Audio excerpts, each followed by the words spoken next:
Hari Kamis 2024 kita bisa berwajah salam sejahtera kita turun kepada junjungan Nabi besar Muhammad SAW atas salam beliau kita bisa hidup di terang-terang. Yang terhormat Bapak Kepala Sekolah SMK 1 Adiwulan Bapak Joko Pramono, yang terhormat pada rekan-rekan dari SMK 1 Adiwulan dan SMA Parubaran ya Mas ya. Terima kasih kepada Pak Joko yang sudah berkenan menjadi mentor terhadap kita semuanya pada orientasi etika dan teknik Prodi Jawa Tengah. Dan ini mungkin kali yang terakhir Pak Joko untuk presentasi nanti. Dan nanti kami Mas Juli dan saya. Oke. Assalamualaikum warahmatullahi wabarakatuh. Selamat pagi yang terhormat Bapak Joko Pramono SPD MTS selaku mentor sekaligus atasan langsung dan teman-teman peserta orientasi nilai dan etika instansi pemerintah bagi P3K Provinsi Jawa Tengah tahun 2024 angkatan 53-57. Ya, pada kesempatan pagi ini saya akan mempresentasikan atau menyeminarkan hasil dari orientasi yang diawali tanggal 4 November kemarin. Ya, untuk mengawali yang pertama ini profil saya. Nama saya Muhammad Fajar Nur Zaman dengan NIP P3K 198103212 2023-21-1007, unit kerja di SMK 1 Adiwarna. Oke, langsung saja. Pada proses orientasi kemarin kita sudah dipaparkan, sudah dijelaskan sama para narasumber dari BKSDM, dari Widya Suara dan yang lain-lain. Harapannya daripada masa orientasi itu adalah terbentuknya pegawai negeri atau dalam hal ini pegawai pemerintah dengan perjanjian kerja. Harapannya adalah dapat melaksanakan kewajibannya sebagai ASN dan dapat mendapatkan haknya sebagai ASN. Tapi kemarin menurut instruktur yang kami terima pada kesempatan hari ini, kita fokus untuk mempresentasikan berkaitan dengan RHK. Baik, sekilas mengenai RHK. RHK itu kepanjangan dari rencana hasil kerja. Nah, apa sih RHK? RHK adalah sebuah dokumen atau perencanaan yang berisi tujuan dan target yang diharapkan dapat dicapai seseorang atau unit kerja dalam waktu tertentu. Ya, biasanya 1 tahun. Kemudian dalam konteks P3, kalau tadi dalam konteks umum ASN ataupun unit kerja, dalam hal ini dalam konteks P3 RHK mencakup rencana kegiatan, indikator kerja, serta hasil yang diharapkan dari pelaksanaan tugas dan tanggung jawab yang diberikan kepada pegawai tersebut. Di mana ini dokumen ini yang mempunyai tujuan yaitu fungsinya adalah sebagai alat perencanaan dan evaluasi. Jadi fungsi RHK adalah sebagai alat perencanaan dan sebagai alat evaluasi, di mana dari awal kita akan melakukan apa, ya, targetannya apa, indikatornya apa, kemudian setelah didapat semua dari awal sampai akhir, di akhir ada yang namanya evaluasi, di mana evaluasi itu menjadi rujukan perbaikan di tahun berikutnya. Nah, RHK ini dibuat untuk mensukseskan daripada visi dan misi dari instansi. Dalam hal ini instansi saya adalah SMK Negeri 1 Adiwarna. Tentu apapun RHK yang saya buat tentu harus merujuk daripada visi dan misi yang ada 9 item itu. Oke, lanjut. Isi RHK pada umumnya dan ini sesuai instruksi kemarin pada saat Zoom ya. Ini ada yang pertama adalah diawali dengan perencanaan kegiatan. Jadi kegiatan itu direncanakan dulu ya. Kegiatan yang dilakukan untuk mencapai target yang kita tentukan. Jadi kita merencanakan kegiatannya sesuai dengan target yang kita tentukan, bukan target dari orang lain. Jadi ketika kita membuat target tertentu, kita harus menyesuaikan kemampuan daripada diri kita. Kalau diri kita tidak bisa menggunakan targetan orang lain, nanti tidak nyampe. Dan setiap instansi pasti punya targetan yang sesuai dengan standar instansi tersebut. Kemudian yang kedua, indikator kerja. Indikator kerja fungsinya adalah sebagai tolak ukur yang digunakan untuk menilai pencapaian kegiatan tersebut, baik segi kualitas, kuantitas maupun waktu pelaksanaannya. Jadi ada 3 dalam penilaian RHK. Kemudian yang ketiga adalah targetan sasaran atau hasil yang diharapkan dalam periode tertentu yang dapat diukur dengan indikator kerja. Ya tadi yang di awal saya sampaikan, targetan itu harus sesuai dengan visi dan misi, juga sesuai dengan kemampuan dari diri kita. Kemudian yang keempat, output. Apa sih output? Output adalah sesuatu yang harus hasil nyata dari apa yang kita hasilkan. Contohnya ada dokumen, ya, ada dokumen. Kemudian ada produk-produk lain yang relevan.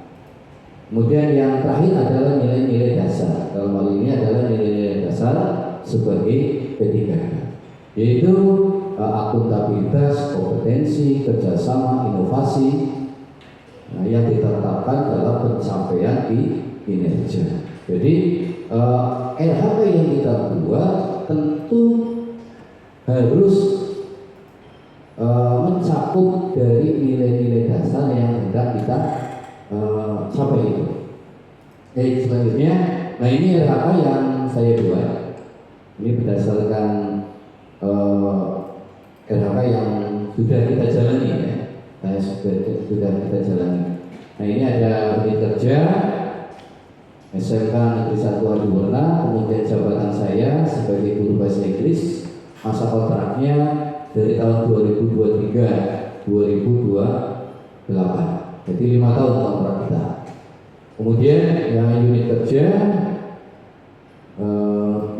mandiri ya, ini SMK 1 Adiwarna. Nah, ada rencana hasil kerja atasan, maksudnya intervensi daripada atasan.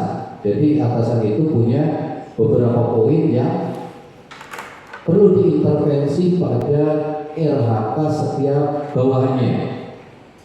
Makanya ketika kita membuat RHK itu, kita menyusun perencanaan, diajukan, kemudian di-approve oleh atasan. Setelah di-approve, kemudian kita menyusun, berdiskusi tentang apa yang akan kita lakukan, produknya seperti apa, kemudian dilanjut sampai pada penyusunan bukti hukum. Nah, ada 4 poin. Yang pertama adalah peningkatan kompetensi guru. Ya. Dalam ini terkelolanya kegiatan kompetensi guru. Intinya adalah peningkatan kompetensi guru, Kemudian yang kedua adalah tersusunnya daripada kurikulum, ya, operasional sekolah, operasional satuan pendidikan. Kemudian yang ketiga adalah tentang tugas tambahan daripada guru, selain sebagai pendidik, pengajar, ada juga sebagai ada yang sebagai wakil kepala, ada yang sebagai kaprodi. Dalam hal ini saya pribadi sebagai wali kelas. Kemudian yang keempat adalah terlaksananya peningkatan kualitas praktik pembelajaran guru. Jadi proses aktivitas KPK. Baik, ini yang pertama, terkelolanya kegiatan pengembangan kompetensi guru dan tenaga kependidikan, ya, dengan indikator tingkat kualitas pengelolaan kegiatan pengembangan kompetensi guru dan tenaga pendidikan. Ini, jadi guru-gurunya itu ditingkatkan kompetensinya melalui seminar, workshop, dan pelatihan-pelatihan yang lain, terutama pelatihan atau seminar-seminar pendidikan yang tidak meninggalkan KBM. Jadi kalau ada pelatihan yang jauh-jauh, ya, yang meninggalkan KBM, ya idealnya kita dinomor-duakan. Yang utama adalah ya yang di dalam kota atau yang sifatnya adalah Zoom, ya, yang secara Zoom. Kemudian rencana hasil kerja ini yaitu meningkatkan kompetensi melalui peran sebagai partisipan kegiatan seminar ini, ya. Tadi yang sudah saya sampaikan. Nah, aspeknya ada 3, yaitu yang pertama adalah kualitas, kuantitas. Kuantitas, maka indikator kerjanya apa? Ya, adanya jumlah laporan kegiatan. Ya, kalau seminar, ya kalau kemarin saya buatkan targetnya adalah 4. Ya, bisa berupa seminar pendidikan, workshop, berbagi praktik baik, dan lain-lain. Kemudian yang kedua adalah kualitas. Indikatornya adalah mengikuti kegiatan seminar pendidikan. Jadi mengikuti. Nah, buktinya apa? Nah, targetannya adalah 100%. Nah, ini waktunya adalah 1 tahun. Jadi rentang RHK ini dibuat untuk 1 tahun. Meskipun kita pada prosesnya membuat RHK ini setiap 3 bulanan ya Mas. Jadi setiap 3 bulan kita buat, tapi yang kita buat adalah 1 tahun. Nanti yang 1 tahun ini dipecah menjadi 4. Nah, berarti kalau dibagi 4, ini kuantitas ada 4 kegiatan, berarti hanya ya 1. Apakah 1 hanya terdapat terkumpul hanya di 1 triwulan saja? Ya bebas. Bisa dikumpulkan pada 1 triwulan saja 4 itu. Juga bisa setiap triwulan 1. Nah, kegiatannya dan tahapannya adalah yang pertama yang daftar, kemudian pelaksanaan, kemudian yang ketiga adalah penerapan ilmu. Apa gunanya kita ikut pelatihan, ya, sudah meninggalkan tugas, kita sudah menguras tenaga pikiran, tapi hasilnya tidak kita implementasikan. Jadi pinternya buat diri sendiri. Nah, itu tidak baik. Sebaiknya ya setelah kita melakukan pelatihan dan lain-lain, ada informasi baru, ada ilmu baru, kita berbagi dengan teman sejawat yang disebut dengan berbagi praktik baru. Dan pesertanya tidak harus banyak, ya 5 orang, 10 orang juga tidak apa-apa, dan tidak harus di waktu khusus, di sela-sela, ya. Mama ada pada saat Bapak Ibu kosong 2 jam, ayo teman-teman yang ada di ruang sambil istirahat, saya ada informasi baru nih, saya ada kompetensi baru nih, nah disampaikan. Nah, harapannya dari 5 atau 10 orang itu akan menularkan kepada teman-teman yang lain. Nah, outputnya apa? Outputnya ya kalau kuantitas jumlah dari sertifikat kegiatan. Bukti sebagai peserta seminar atau pelatihan tentu ada yang namanya sertifikat. bina. Ini outputnya. Kemudian secara kualitas ya tentu meningkatnya kompetensi. Sudah di diklat, ikut seminar, kompetensinya nggak meningkat, diklatnya ngapain? Gitu. Harusnya itu. Kemudian penerapan nilai berakhlak. Nah ini penerapan nilai berakhlaknya adalah saya mengikuti kegiatan seminar, lokakarya dan lain-lain, tentu dengan lokakarya atau seminar yang dimaksud adalah yang sesuai dengan kompetensi guru, sesuai dengan kompetensi guru. Kalau ada pelatihan masak ya nggak perlu, ya itu untuk kalau itu mau pelatihan itu ya silakan di luar jam kerja, itu untuk kompetensi diri pribadi. Nah itu akuntabel dan adaptif. Adaptif ini artinya ya pelajar itu tentu ada ilmu baru sehingga kita selalu beradaptasi dengan perkembangan pendidikan. Oke, yang kedua adalah berkaitan dengan tersusunnya kurikulum operasional satuan pendidikan. Targetan dari sekolah tentu tersusunnya kurikulum ini, kemudian sebagai targetan saya pribadi, karena itu kan targetan saya pribadi, yaitu terlaksananya pembelajaran dan asesmen.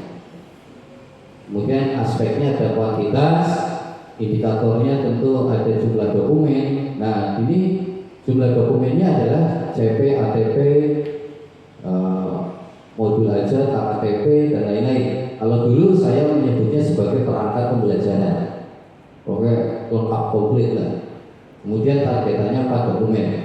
4 dokumen ini berarti setiap 3 bulan kita buat untuk yang khusus asesmennya. Kemudian kualitas, tingkat kontribusi penyusunan AWSP ya. Itu sebagai pendidik, kontribusi kita hanya sebatas melengkapi dokumen pembelajaran, kecuali yang punya tambahan jabatan sebagai wakil kurikulum, wakil sarpras atau kaprodi atau yang lain. Targetannya 100%, waktunya tentu 1 tahun dan harus tepat. Kalau perangkat pembelajarannya berarti sebelum tahun ajaran baru idealnya dokumen pembelajaran sudah jadi. Jadi ketika tahun pelajaran baru kita sudah siap aksi yang akan kita lakukan. Kemudian tahapannya sama ya, menyusun perangkat, kemudian asesmen, kemudian pelaksanaan dari pembelajaran itu, kemudian outputnya adalah dokumen. Nah, kalau sebagai pendidik, sebagai guru biasa, tentu outputnya adalah dokumen perangkat pembelajaran, bukan dokumen kurikulumnya. Tapi kalau sekolah, outputnya adalah dokumen kurikulum. Ini tentu penerapan nilai berakhlak, ada kompeten dan akuntabel. Selanjutnya yang ketiga, terlaksananya peningkatan kualitas praktik pembelajaran guru. Indikatornya adalah meningkatnya kualitas praktik pembelajaran guru. Ini ada praktik pembelajaran guru, karena saya sebagai guru tidak menjabat yang penting-penting banget. Jadi hanya fokus pada pembelajaran disiplin positif. Jadi penerapan di kelas. Kemudian aspeknya ada 3, sama ya, kuantitas. Yang pertama adalah siklus observasi yang kita lakukan ya. Ada siklus observasi, kemudian ada diskusi tentang tindak lanjut, dan kemarin terakhir kita adalah melakukan refleksi. Tentu yang proses-proses itu kita lakukan dengan atasan. Apakah proses KBM yang saya lakukan sudah sesuai dengan target pimpinan apa tidak? Apakah ada komplain dari peserta didik apa tidak? Nah itu nanti dari penilaian pimpinan. Kemudian dokumennya yang dibutuhkan adalah 2 targetannya, anak di semester 1 dan di semester 2. Kemudian yang kualitas, yang tingkat upaya penerapan prinsip disiplin positif. Kemudian waktu yang dilakukan adalah 1 tahun, Nah, kita tadi di awal sudah saya sampaikan harus dilakukan sepanjang tahun. Jadi kita selalu evaluasi tentang praktik pembelajaran kita.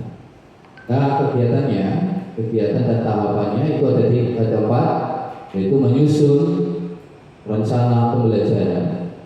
Kemudian yang kedua adalah pelaksanaan pembelajaran, dan yang ketiga adalah tindak lanjut dari laporan penilaian pimpinan. Jadi kita kan lakukan itu dari perencanaan, kemudian pelaksanaan, kemudian kita berdiskusi dengan pimpinan tindak lanjutnya seperti apa. Nah, yang keempat adalah refleksi dari hasil tindak lanjut. Kemudian outputnya apa? Nah, khususnya dokumen pengelolaan kinerja guru dan kepala sekolah. Ini saya sertakan dokumen guru dan kepala sekolah karena memang nama dokumennya seperti itu, tidak dokumen guru kemudian dokumen kepala sekolah, tidak, tapi nama dokumennya namanya dokumen pengelolaan kinerja guru dan kepala sekolah. Jadi yang ada 4 lembar itu ya, form A, B, C, dan D. Kita sudah membuat, karena ini di triwulan keempat, kita sudah membuat form C dan D. Kemudian penerapan nilai-nilai berakhlaknya, nah, tadi berorientasi pelayanan, akuntabel, dan lain-lain.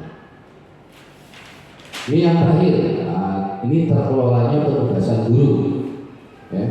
Tadi di awal saya sudah sampaikan, karena saya tidak menjabat yang paling penting, saya hanya menjabat sebagai wali kelas. Jadi saya hanya sertakan ini. Tugas utama saya sebagai wali kelas, tentu targetannya secara kuantitas, yaitu jumlah laporan program kerja wali kelas. Nah, targetnya 1 dokumen. Jadi ketika kita sebagai wali kelas, ya tentu kita harus membuat dokumen laporan program kerja wali kelas. Nanti isinya ada apa yang siswanya ada berapa, jumlah tempat duduknya ada berapa, dalam suatu kelas surprise-nya seperti apa, program-program apa saja yang akan kita terapkan di kelas. Tentu dari tadi program yang akan kita terapkan di kelas bisa dilakukan dengan diskusi warga kelas tersebut.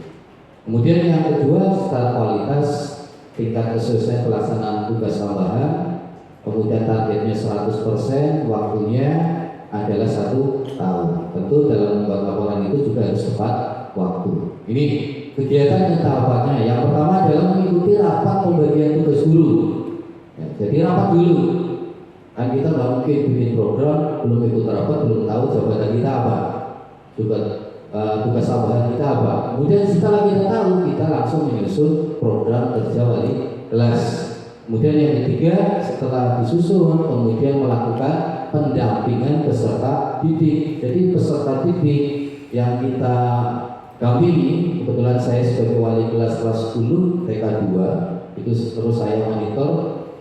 Kemudian yang keempat adalah membuat laporan kegiatan pelaksanaan sebagai wali kelas. Tadi setelah program, kemudian di akhir tahun kita buat laporan kegiatan pelaksanaan sebagai wali kelas. Jadi awal tahun anaknya ada berapa, di akhir tahun ada berapa, targetannya sudah diprogramkan, sudah tercapai atau belum sebagai wali kelas. Ya, kurang lebih seperti itu ya. Tentang paparan daripada RHK yang kemarin saya buat, kurang lebihnya langsung tutup Pak atau buka open ya. Baik, barangkali ada pertanyaan atau masukan dari teman-teman untuk RHK yang saya paparkan, monggo silakan. Pak Meful, Bu Fitri. Ya. Untuk kegiatan kita kelola kegiatan pengembangan kompetensi guru dan tenaga pendidikan itu ada penerapan akhlak yang berupa kolaboratif. Bagian awal Pak. Nomor 1. pendidikan. Iya. Oh, ada akuntabel dan adaptif. Iya. Baik, tadi yang ditanyakan berarti apa? Di situ Bapak mengambil nilai akhlak berupa akuntabel dan adaptif karena di situ untuk proses peningkatan pengembangan diri.